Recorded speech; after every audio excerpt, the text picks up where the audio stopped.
오늘 이 progress. 시간에는 우리가 이 사무엘상 16장 1절로 13절에 있는 말씀을 이 본문을 가지고서 말씀을 함께 묵상해 볼 수 있도록 하겠습니다. 우리가 이 말씀을 가지고서 어떻게 적용할 것이냐, 이게 굉장히 중요한 말씀이죠. 이 렘넌트의 중직자 준비라는 말씀인데, 자, 하나님은 우리 모두를 처음부터 마가복음 3장 13절로 15절의 말씀을 근거로 해서 볼 때에 우리를 처음부터 부르실 때에 내가 너희를 부른 것은 너희와 함께 있기 위함이요. 또 나가 전도다하며 더러운 귀신을 내어 쫓기 위한 권세를 주기 위함이라. 하나님은 우리를 중직자로 불렀다는 말씀은 없지만은 하나님은 우리를 부르실 때 내가 너희를 부른 것은 너희와 함께 있기 위함이요. 과연 이 다윗은 음, 어떻게 하나님과 함께 했는가? 그 어린 시절부터 노년에 이르기까지 하나님의 부르심을 받기까지 다윗이 과연 어떤 중직자의 준비를 했는가? 그 말은 하나님과 어떻게 함께 했느냐? 함께 한 것과 중직자와 무슨 관계가 있느냐? 하나님이 우리를 중직자로 불렀다라는 말은 없지만은 하나님은 우리와 함께 하시기 위해서 우리를 부르셨는데 하나님과 함께하는 가장 모범되는 사례가 다윗인데 이 다윗이 과연 무엇을 했느냐? 중직자의 역할을 제대로 감당하는 중직자의 준비를 제대로 해서 중직자의 역할을 제대로 감당하는 그런 축복을 누렸다. 자, 그렇게 볼 때에 우리가 착각하지 말아야 될 것은요. 우리가 가지고 있는 그것을 뭔가를 가지고서 중직자 역할을 감당하거나 하나님과 함께하는 축복을 누린다라는 것이 아닙니다. 하나님은 자신의 길을 우리가 어떻게 걸어가기를 원하시는지 수많은 사람들, 인물들 가운데에 렘넌트 7명을 가지고 특히 다윗 같은 경우에 어떻게 하나님과 함께 했는지 그 걸음을 우리가 한번 확인해 봐야 되겠습니다. 자, 그렇다면 다윗의 어린 시절, 이 어린 시절을 딱 보면은 사실은 누구나 다 하기 싫어하는 그런 일을 다윗은 했죠. 이 목동 시절을 갖다가 보냈는데 목동의 시간을 보냈는데 이 목동의 시간을 보내면서 다윗은 시간 활용을 굉장히 잘했습니다. 시간 활용을 뭘 어떻게 잘했냐? 다윗은 이 목동 시간을 통해 가지고 뭐 누구처럼 원망하거나 불평하거나 뭐 이런 것이 아니라 그 시간을 이용을 해서 정말 하나님이 원하는 것 그거를 끌어낸 것입니다. 자, 우리가 어떤 습관을 가지고 있느냐 이게 굉장히 중요한 것인데 그게 성공의 발판이 되든지 그러면은 어떤 습관을 가지고 있느냐에 따라서 실패하는 인생을 살 것인지 그걸 결정지을 지을 수 있지만 다윗 같은 경우에 이 시간 활용을 기도를 하거나 말씀을 묵상하거나 또 그 말씀을 어 묵상한 것을 기록으로 남기거나 그래서 시편의 거의 70-80%가 다윗의 시지요. 이렇게 철저한 시간 활용을 했는데 24 시간을 무조건 기도하고 말씀 보고 기록으로 남기고 그랬다는 말은 절대로 아닐 것입니다. 우리가 어떻게 24 시간을 계속해서 예배만 드리고 계속해서 말씀만 묵상하고 계속해서 기도만 하고 어떻게 그럴 수 있겠습니까? 다윗은 이 목동 시간을 보내면서 시간 활용을 가장 자기 자신의 황금 시간대로 만들었는데 어떻게 만들었냐? 요거를 제가 묵상을 하다 보니까 다윗은 시간 활용을 24를 가지고서 시간 활용을 굉장히 잘했구나. 예를 든다면 어 뭐 목동이니까 밖에 나가 양치지 않겠습니까? 양치면서 기도하고 양치면서 말씀 묵상하고 양치면서 기도하는데 뭐가 필요한지 그걸 찾아내고 그렇게 한 거지. 자, 그게 기록으로 남았는데 우리에게 영감을 주고 있지 않습니까? 그러면은 나는 어떻게 이 시간 활용을 갖다가 하면은 좋겠냐. 그거를 이번 주간에 계속해서 묵상을 하다 보니까 말씀 들으면서 그런 생각이 딱 나는 거예요. 우리는 그냥 말씀을 들으면 그냥 말씀만 듣고 있잖아요. 말씀을 들으면은 이 목사님은 이 시간에도 우리가 말씀 들으면서 어 호흡을 갖다가 하고 말씀 들으면서 기도를 하고 그랬는데 뭐 '말씀 들으면서 호흡하고 말씀 들으면서 기도해야지.'라고 생각을 했는데 실질적으로 내 가슴에 부딪혀 오지를 않았는데 어느 순간에 내 마음에 한 가지 부딪혀 오는 게 '그래. 나는 말씀을 들으면서 이 목사님을 위해서 또 우리 성도들을 위해서 우리 교회를 위해서 세계복음화를 위해서 내가 그렇게 마음을 놓고 마음을 두고 기도를 갖다가 별로 하지를 못했구나.' 그런 깨달음이 탁 오더라고요. 그래서 계속 말씀을 들으면서 계속 이 목사님을 위해서 세계복음화를 위해서 새언약교회를 위해서 중직자들을 위해서 성도님들을 위해서 우리 렘넌트들을 위해서 계속 기도하는 그런 시간을 갖다 가진 시간 활용이라는 것은 하기 나름인데 어떤 습관을 갖추느냐 굉장히 중요하지 않겠습니까? 이 속에서 하나님은 우리에게 주시는 것이 있는데 그게 바로 달란트입니다. 어른들에게는 전문성이 있겠지. 하나님은 이런 전무후무한 축복을 우리에게 이 말씀 묵상, 기도 또 전도 운동 속에서 하나님이 우리 개개인에게 끌어내시는 게 있습니다. 그게 바로 달란트입니다. 우리가 뭐 나이가 다 들어 가지고 무슨 달란트를 발견하란 말이지. 모세 같은 경우에 보십시오. 나이 80대 가지고 하나님 앞에 자기 가진 거 가지고서 그 달란트 가지고서 쓰임 받는 거 보십시오. 다 늙어 빠졌는데 그런데 '할 힘이 없다.'라고 생각했는데 입도 뻣뻣하다고 그랬는데 자기 옆에 말 잘하는 아론 있고 나대는 미리암 있고 자기 누나지요. 얼마나 나대기를 갖다가 잘했으면은 그러면은 그 저기 뭐야 모세가 어릴 때 강에 바구니에 담아 가지고 띄워 보낼 때 그때 담대하게 바로 이게 뒤쫓아가면서 바로 왕의 공주에게 이렇게 인계하는 거를 보십시오. 그러니까 모든 사람에게는 나이가 많든 적든 어리든 어쨌든 달란트가 있는데 하나님은 그것을 이 속에서 발견케 하시는 것입니다. 위로부터 주어지는 달란트를 발견하고 위로부터 주어지는 전무후무한 전문성의 응답을 받을 때 하나님이 계획하시는 일이 있습니다. 요게 바로 비밀입니다, 비밀. 이게 바로 비밀이죠. 무슨 비밀입니까?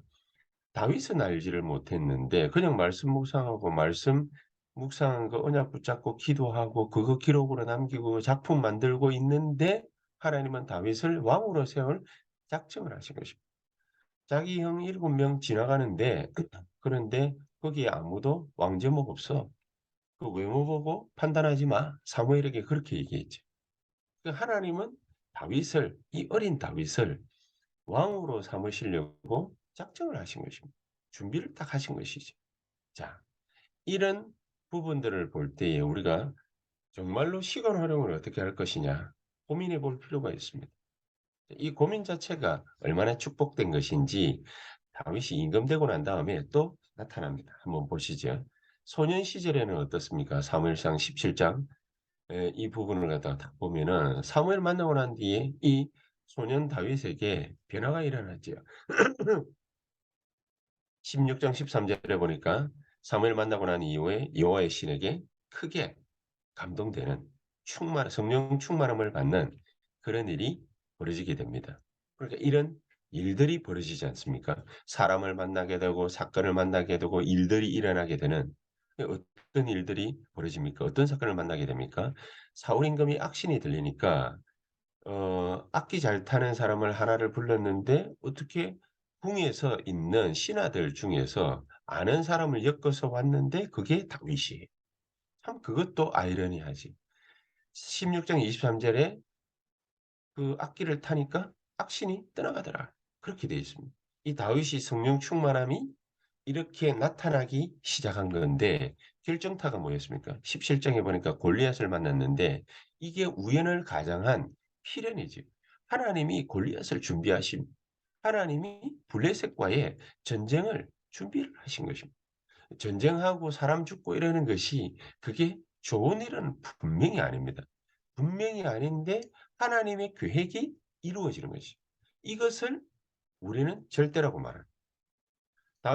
다윗이 이 골리앗을 만나기 전에 이런 몇몇 사건들이 있었지만은 그런 것들이 가장 결정적으로 어디서 나타나냐?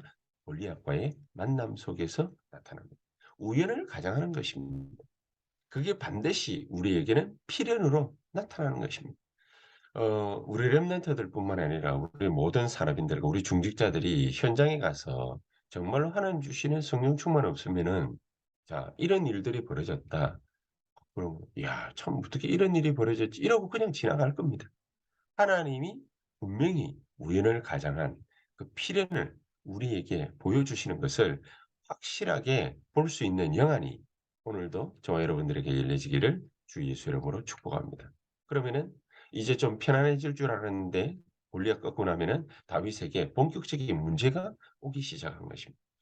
우리가 세상 나가면은 이런저런 여러 가지 어려움들을 당하면 당연하다고 생각해요. 왜냐? 흑암 세상이기 사단이 도사리고 있기 때문에. 베드로전서 5장 7절 8절 분명히 우는 사자같이 두루다니면서 삼킬 자를 찾고 있기 때문에 당연한 것이 왔다. 어려움을 쳐다보고서 하나님의 절대 계획이 이루어질 시간표가 왔다. 자 그러면은 그 절대 계획이 뭐냐라는 거죠. 사울 임금에게 13 년을 쫓겼는데 다윗이 붙잡은 것이 뭡니까? 여호와는 나의 목자시니 어릴 적 생각이 난 거죠. 소년 시절 생각이 난 것이 '그래 하나님은 나의 목자시야. 목자시 목자시지 다른 게 아니야. 나는 절대로 부족함이 없을 거야. 내 목숨도 하나님이 분명히 붙잡고 있을 거야. 주의 지팡이와 막대기가 나를 안위하시고' 그렇게 얘기를 했지. 지팡이는 뭐고 막대기는 뭡니까? 지팡이는 모든 들짐승들로부터 자기를 보호해요. 막대기라고 할 때는 때릴 때 아닙니까? 능력을 갖다가 나타낼 때. 그래서 여호와의 집에 내가 영원히 거하리로다. 다윗이 정확하게 이 어려운 13 년의 고난의 기간 동안에 붙잡은 것이 뭐냐? 보좌입니다. 보좌. 정말로 여호와는 나의 목자가 맞구나. 보좌의 축복이 뭔지. 그거 붙잡고 언약 붙잡고 걸어가는 모든 곳에 하나님의 나라가 임하게 되는 거죠. 하나님의 나라 임한 거는 어떻게 알 수 있습니까? 처음으로 첫 번째로는 말씀 받고 믿음으로 알 수 있고 두 번째로는 이런 일들이 벌어집니다. 하나님의 나라의 일들이 벌어집니다. 그런 것들을 증거로 붙잡게 되는 세 번이나 사울 임금이 자기를 쫓아와서 죽이려고 할 때에 엔게디 굴에서부터 시작해서 저 산에서 들판에서 세 번이나 죽을 뻔했지. 결정적인 죽음의 위기였는데 하나님은 거기에서도 다윗을 지팡이와 막대기로 보호하시고 능력을 발휘하신 것입니다. 그러니까 사건이 벌어지 그것을 통해서 하나님이 나와 함께 하시는 것을 증거를 붙잡게 됩니다. 여호와는 나의 목자시니 내가 부족함이 없으리로다. 자 이렇게 갖추어지고 나니까 다윗이 드디어 30세에 임금이 됩니다. 사무엘 대제사장으로부터 언약의 말씀을 듣고서 기름을 부었던 이후 13년 지나고 난 뒤에 드디어 임금이 되는데 그때에 생각이 난 게 있었습니다. 뭐가 생각이 났냐? 사무엘이 자기에게 한 말. 그게 생각이 났던 것입니다. 그게 그 고민에 빠졌던 것입니다. 그 고민이 시작됐던 것이죠. 그게 뭡니까? 하나님의 언약궤는 저 바람 부는 천막에 있는 바람 맞고 있는 천막에 있는 나는 이 상하 침대에서 이 훌륭한 궁전에서 먹고 자고 하고 있구나. 그게 다윗의 마음에 고민이 됐던 거죠. 그래서 그 고민을 기도하면서 실천으로 옮기기 시작했던 것입니다. 우리는 성공하고 나면은 성공에 도취되거나 성공에 빠지거나 또 실패하고 나면은 낙심하거나 문제에 빠져들기 쉬운데 다윗은 성공했을 때도 실패했을 때도 하나님의 절대 언약을 발견해냈던 것입니다. 하나님의 절대 계획을 찾아냈던 것입니다. 성공하든 실패하든 한 끗 차이입니다. 다른 것이 아니라 하나님의 절대 언약, 절대 계획 이것을 발견하느냐 발견치 못하느냐. 그러면은 분명히 여기로 돌아가게 되어 있습니다. 이 어린 시절로 돌아가게 되어 있습니다. 시간 활용. 우리가 이 시간에 지금 뭘 하고 있으며 무슨 생각하고 있으며 무슨 언약을 잡고 있는지 그 속에서 나오는 모든 것이 이라야 되는 것이지. 자, 그렇게 놓고 본다면 다윗은 이제 성전 준비를 하는데 하나님 앞에 드릴 성전을 준비하기 위해서 하나님께 헌금을 드리는 것입니다. 헌금을 약하게 생각하시지 말고 아무렇게나 생각하시지 말고 이게 경제장악과 상관이 있는 것입니다. 경제장악의 비밀이 여기에 숨겨져 있는 것입니다.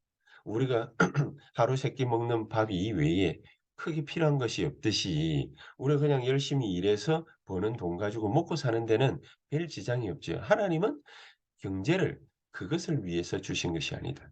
하나님은 우리에게 헌금을 요구하신 것이 그것을 위한 것이 아니다. 우리의 먹고 사는 것이 문제가 아니다. 경제장악을 어떻게 하느냐? 하나님이 헌금을 갖다가 우리에게 올바르게 준비하게 하시는 방법입니다. 경제장악의 방법입니다. 이게 바로 헌금입니다. 세계 복음화를 위한 것. 저와 여러분들이 숫자가 많다 적다의 문제가 아니라 여기에 대한 비밀을 딱 가지는 것입니다. 완전 성전 준비를 다 해 놓고 이 모든 것을 후대에게 넘기는 것입니다. 그리고 나니까 다윗의 논의네. 편안하게 하나님의 부름을 받아야 되는데 맨 마지막에 악한 정치인 만나고 거기에 영합하는 압살롬 자기 아들. 이 아들 가운데도 아주 못된 놈이 나오고 또 더 못된 놈 시므이 이 사무엘의 족속이죠. 자, 이런 애들이 나와 가지고 다윗을 대적을 하는 것입니다.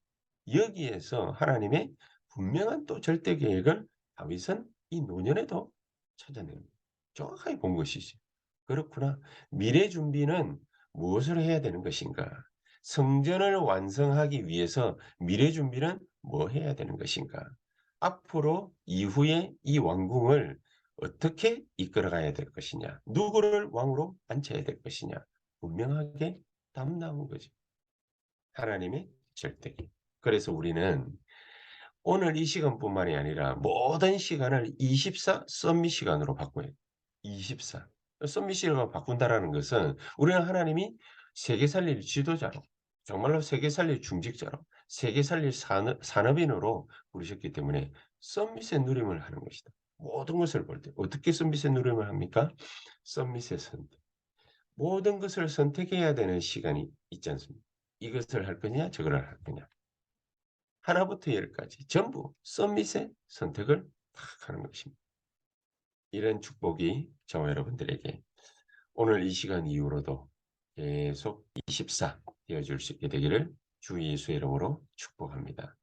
우리 다 같이 합심해서 공성으로 한 1, 2분간 말씀 생각하시면서 간절히 기도하시되 우리 교회와 또 우리 유초등부, 중고등부, 대학 청년부 우리 모든 기관들을 위해서 이 교회와 또 우리 중직자들을 위해서 꼭 합심해서 한 15분에서 20분 기도하다가 또 자유롭게 기도하시다가 퇴장하도록 하겠습니다. 기도하십시다.